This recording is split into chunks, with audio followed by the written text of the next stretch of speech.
నమస్కారం news 9 TV తెలుగుకి స్వాగతం. Jeevan Reddy political bomb. తెలంగాణ రాజకీయాల్లో మరో పెను సంచలనం.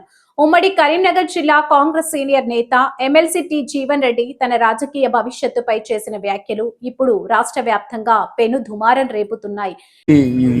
దీనికి పార్టీ మార్పుడికి ఏమైనా సంబంధమా?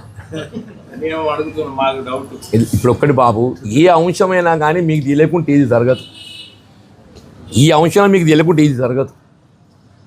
సరే, నేను మున్సిపల్ ఎన్నికల ఫలితాలు వెలువడ్డ నాడే చెప్పాను. నేను అంటే చైర్పర్సన్ ప్రకటింపబడ్డ నాడే కాంగ్రెస్ పార్టీలో కొనసాగడం కొంత ఆలోచించుకునే పరిస్థితి ఏర్పడ్డది అని చెప్పి ఆనాడే చెప్పాను. అంతే తప్పేదైతుంది కదా, దాని ఫర్దర్ ఇంతవరకు ఏం మూమెంట్ లేదు. చూద్దాం, లెటర్స్ సి. ఏది ఉన్నా కానీ ఏదైతుందో మా మిత్రులు ఉన్నారు, మీరు ఉన్నారు.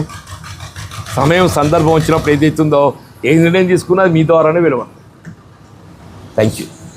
గత కొంతకాలంగా పార్టీలో జరుగుతున్న పరిణామాలపై అసంతృప్తిగా ఉన్న ఆయన తాజాగా జగిత్యాలలోని ఇందిరా భవన్ లో జరిగిన విలేకరుల సమావేశంలో చేసిన వ్యాఖ్యలు అగ్నికి ఆజ్యం పోశాయి.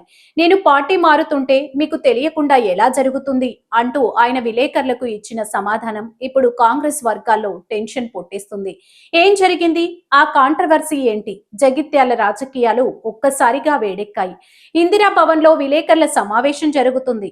అంతా మామూలుగానే సాగుతుందనుకున్న సమయంలో ఒక విలేకరి వేసిన ప్రశ్న బాంబులా పేలింది. జీవన్ రెడ్డి, మీరు పార్టీ మారుతున్నారా అనే ప్రశ్నకు ఆయన ఇచ్చిన సమాధానం చూస్తుంటే కాంగ్రెస్ తో ఆయన బంధం తెగిపోయిందా అనే అనుమానాలు బలపడుతున్నాయి. మీకు తెలియకుండా ఏదీ జరగదు. గతంలో మున్సిపల్ ఎన్నికల సమయంలోనే పార్టీ మార్పుపై నేను క్లారిటీ ఇచ్చాను. నా తదుపరి నిర్ణయం ఏదైనా సరే నా కార్యకర్తలను అడిగి వారితో చర్చించిన తర్వాతే తీసుకుంటాను. గమనించారా? ఇక్కడ జీవన్ రెడ్డి నేను పార్టీ మారడం లేదు అని ఖచ్చితంగా ఎక్కడా చెప్పలేదు.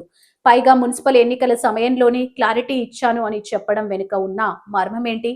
ఆ సమయంలోనే ఆయన పార్టీ నాయకత్వంపై తీవ్ర అసంతృప్తిని వ్యక్తం చేశాడు. ఇప్పుడు మరోసారి కార్యకర్తల నిర్ణయం అనే కార్డును బయటకు తీశారు. అంటే తనను నమ్ముకున్న వారు పార్టీ మారుదామని అంటే జీవన్ రెడ్డి కండువా మార్చేందుకు సిద్ధంగా ఉన్నారా? దశాబ్దాలుగా హస్తం పార్టీకి వెన్నెముకగా ఉన్న ఒక సీనియర్ నేత ఇందిరా భవన్ లో కూర్చొని కార్యకర్తలను అడిగి పార్టీ మార్పుపై నిర్ణయం తీసుకుంటానని చెప్పడం కాంగ్రెస్ అధిష్టానానికి పంపిన అల్టిమేటం కాదా?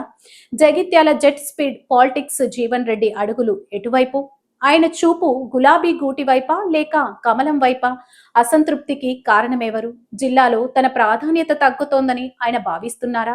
సొంత పార్టీ నేతలే ఆయనకు వెన్నుపోటు పొడుస్తున్నారా? కార్యకర్తల అభిప్రాయం ఇప్పటికే క్షేత్రస్థాయిలో చర్చ మొదలైపోయింది.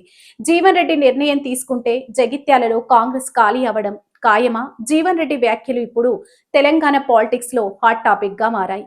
ఆయన సైలెంట్ గా ఉన్నారంటేనే ఏదో పెద్ద తుఫాను రాబోతుందని అర్థం. మరి ఇందిరా భవన్ సాక్షిగా ఆయన చేసిన వ్యాఖ్యలు గాంధీ భవన్ లో ఎలాంటి ప్రకంపనలు సృష్టిస్తాయో చూడాలి. మరిన్ని అప్డేట్స్ కోసం చూస్తూనే ఉండండి న్యూస్ 9 టీవీ తెలుగు. జై హింద్.